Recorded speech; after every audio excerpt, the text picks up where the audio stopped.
আমরা অবশ্যই তাদের যে প্রস্তাব যদি তারা দেয় সেই বিষয়টা আমরা ভবিষ্যতে যদি আমরা কখনো সরকার পরিচালনার দায়িত্বে আসি তখন সেটা আমরা অত্যন্ত ইতিবাচকভাবেই দেখব বলে আমরা বলেছি।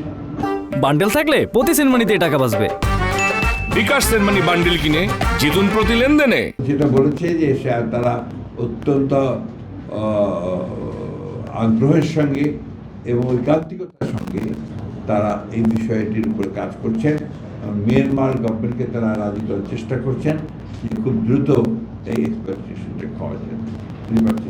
সরকার এবং মানুষ যদি মনে করে যে সেই কাজগুলো বাংলাদেশের জন্য ইতিবাচক হবে তাহলে নিঃসন্দেহে সেটা বিবেচনা করা হবে। চীনের আগ্রহ যথেষ্ট রয়েছে যে আমরা আমাদের প্রতিবেশীদের সঙ্গে সুসম্পর্ক রাখি।